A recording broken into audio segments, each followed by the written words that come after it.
A rich white millionaire tossed his Ferrari keys to a black mechanic and laughed. "If you can make it run, it's yours." The crowd of wealthy guests laughed along with him.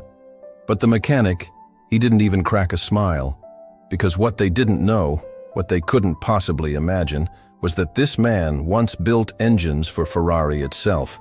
Today, he wasn't just here to fix a car, he was here to fix their twisted idea of what respect really means. The camera zooms in slowly, focusing on the mechanic's calm, determined eyes. Then, it fades to the title screen. The mansion's driveway was a stage for a very public humiliation. Guests, dressed in their finest, were laughing and pointing as thick smoke billowed from the engine of a pristine red Ferrari. The owner, a man named Richard Dalton, was fuming. He was a man who believed that his immense wealth could buy him class, power, and even the respect of others. But right now, his prized possession was dead, and his party was turning into a spectacle. "I told you!" Richard bellowed to his guests, gesturing dismissively towards the smoking car. "People like this just don't know anything about real cars!" Just then, a calm, steady voice cut through the commotion. "Sir, I can take a look if you want." It was David Carter, a mechanic from a small local garage who had been called to the mansion for a different minor job. Richard turned, sizing David up with a contemptuous smirk. "Oh, really? You?" he mocked, his voice dripping with condescension. He looked around at his friends, playing to his audience. "Tell you what," he said, dangling the keys with a flourish. "If you can make this thing run, I'll give it to you. The car is yours." A fresh wave of laughter erupted from the crowd. It was a cruel, dismissive sound, but David simply nodded. He didn't care about the Ferrari. He didn't care about the bet. He cared about something far more valuable, his dignity. And in that moment, he accepted the challenge, not for the car, but for himself. To understand why David Carter stood so unshaken in the face of such mockery, you have to understand where he came from. His story didn't begin in a fancy showroom, but in the grease and grit of a small-town garage. Growing up, he spent every spare moment watching his father, a man with calloused hands and a kind heart, breathe life back into old, sputtering trucks. For David, an engine wasn't just a machine. It was a puzzle, a symphony of moving parts waiting to be understood. He was more than just good with his hands. He was brilliant. His mind saw the intricate dance of pistons and gears where others just saw metal. This raw talent didn't go unnoticed. He earned a full scholarship to study mechanical engineering, not just anywhere, but in Modena, Italy, the very heart of the supercar world. His dream came true when he was hired by Ferrari, the brand he had idolized since he was a boy.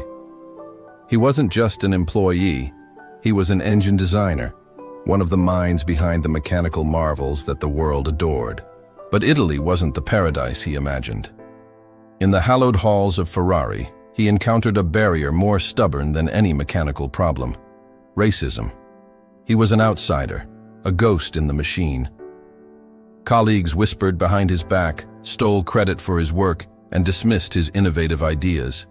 They called him the boy from the wrong color line, a label that stung more than any insult.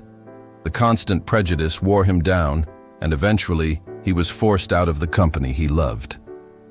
He returned home to his small town, his dreams shattered, his spirit broken, but not defeated.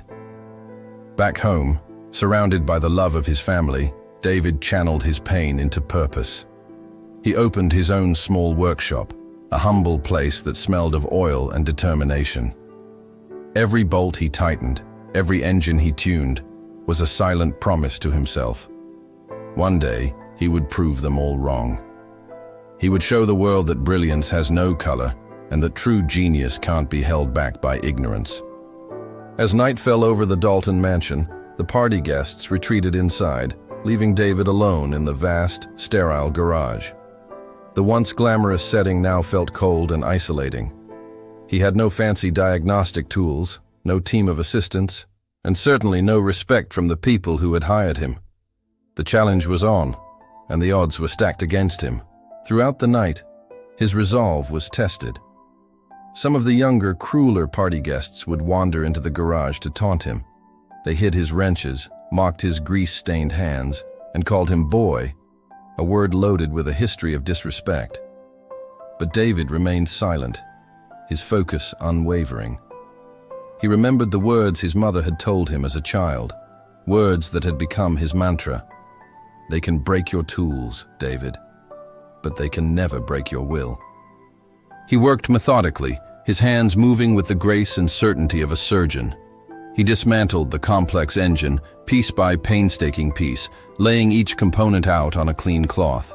He studied the intricate design, a design he knew intimately, like the back of his own hand. As the hours ticked by, a montage of pure dedication unfolded, wiping sweat from his brow under the harsh garage lights, carefully cleaning carbon deposits from a piston, tracing the lines of a fuel injector with his finger.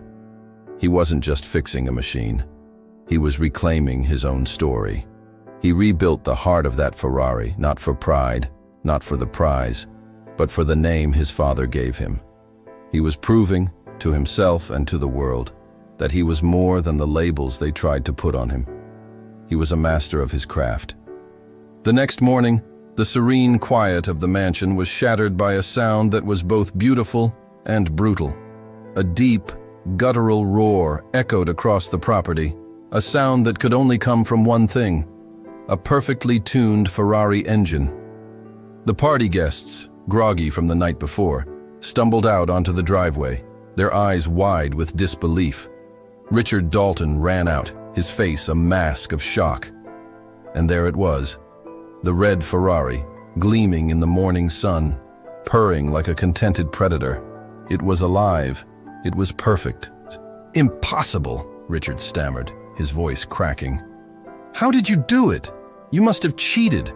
You called in a team, didn't you?" David simply wiped his hands on a rag and looked the millionaire straight in the eye. "No, sir," he said, his voice calm and steady. "Just experience." Then he reached into his back pocket and pulled out a worn leather wallet. From it, he produced a faded, laminated card. He handed it to Richard. The millionaire's eyes scanned the card, and the color drained from his face. It was an old Ferrari employee ID. The photo showed a younger David, and below his name, the title read, "Engine Designer, Modena Plant, Italy." Richard's gaze darted from the card to the car and back again. It was the same model he owned, the same engine design, and standing before him was the same man they had once cast aside, the man he had ridiculed just hours before. In that moment, the laughter stopped. The sneers vanished. The same wealthy guests who had mocked David now stood in stunned, respectful silence. The air was thick with the weight of their own ignorance. A woman in the crowd whispered to her friend, her voice filled with awe. "My God, he didn't just fix the car, he built the car." The story didn't stay within the mansion walls for long. Someone had filmed the entire ordeal, from the initial insult to the final triumphant roar of the engine. The video went viral. Within hours, millions of people had watched it. The title read, "Black Mechanic Humiliates Racist Millionaire." The world saw not just a brilliant mechanic, but a man of incredible dignity and strength. The story reached the highest levels of the automotive world. Ferrari's CEO, having seen the video and the global praise for David, made a personal call. There was no hesitation, no reservation. He offered David a senior position in the company, not just as a designer, but as chief engineer, overseeing the very department that had once cast him out. But David Carter didn't need the car, and he didn't need the job title to feel validated. When he returned home, he didn't go to a press conference. He went to his small garage, into the arms of his loving family. He hugged his kids, who looked up at him with pure admiration. David didn't just repair a car that day. He repaired something far more important, a belief in himself that had been fractured by years of prejudice. He reminded the world that talent has no color, that skill knows no social class, and that respect isn't earned with money. It's earned through integrity, hard work, and the quiet confidence that comes from knowing your own worth. As he looked at his own children, He knew the most important lesson he could ever teach them was the one he had just lived.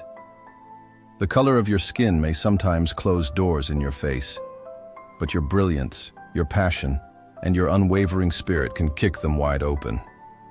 Thank you so much for watching. This story is a powerful reminder that we should never judge a book by its cover. If you were moved by David's journey, please hit that like button and subscribe to our channel for more inspiring stories like this one. We'll see you in the next video.